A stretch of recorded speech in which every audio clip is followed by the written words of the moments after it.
வணக்கம், welcome to நல்ல சுவை.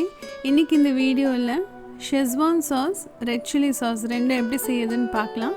10 காஷ்மீரி ரெட் சில்லியை 1/4 கப் வெந்நீரில் ஊற வச்சுருங்க. நீங்கள் பேக்கி சில்லியும் யூஸ் பண்ணலாம். ஒரு மிக்சர் ஜாரில் இந்த ஊற வச்சுருக்கிற சிவப்பு மிளகாவை சேர்த்துக்கோங்க.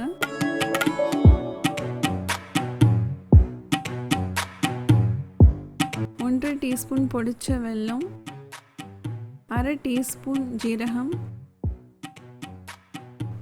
1 டீஸ்பூன் உப்பு, 1/4 கப் பூண்டு, அரை கப் வினிகர், இது எல்லாத்தையும் சேர்த்து நல்லா அரைச்சிக்கோங்க.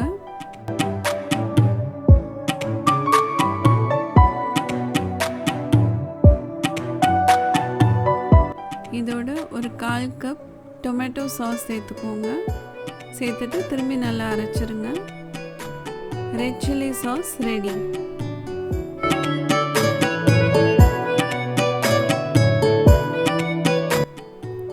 அடுத்தது ஷெஸ்வான் சாஸ் செய்யறதுக்கு ஒரு ஸ்டெயின்லெஸ் ஸ்டீல் பாத்திரம் எடுத்துக்கோங்க. அதில் அரை கப் இஞ்சி நறுக்குனது, அரை கப் பூண்டு, அரை கப் வெங்காயம், அரை cup spring onions, 2 table spoon Kashmiri red chilli powder, அரை டீஸ்பூன் பெப்பர் பவுடர், 1/2 டீஸ்பூன் உப்பு, 1 teaspoon vinegar, 1 cup red chilli sauce நம்ம இப்போ செஞ்சு வச்சது அதையும் சேர்த்துக்கலாம். இது எல்லாத்தையும் நல்லா கலந்து விட்டுக்கோங்க.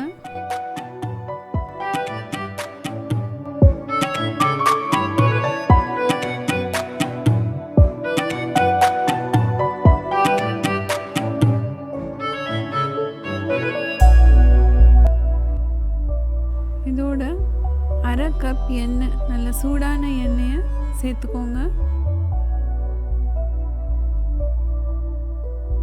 நல்லா கலந்து விட்டுக்கோங்க. இந்த ஷெஸ்வான் சாஸ் நல்லா ஆறின அப்புறம் ஒரு ஏர்டைட் பாட்டில் எடுத்து வச்சுக்கோங்க.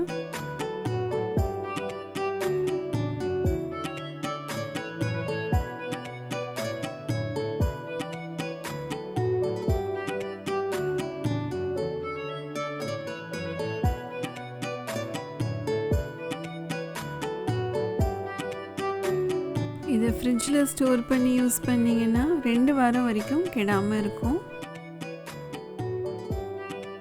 இந்த ஷெஸ்வான் சாஸை நீங்கள் noodles, rice, pasta, sandwiches, robs, spring Rolle's எதுக்கு வேணால் யூஸ் பண்ணிக்கலாம்.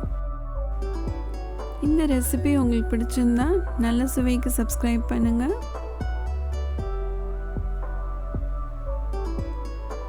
இன்னொரு இன்ட்ரெஸ்டிங்கான ரெசிபியோடு உங்களை சந்திக்கிறேன். அது வரைக்கும் நன்றி, வணக்கம்.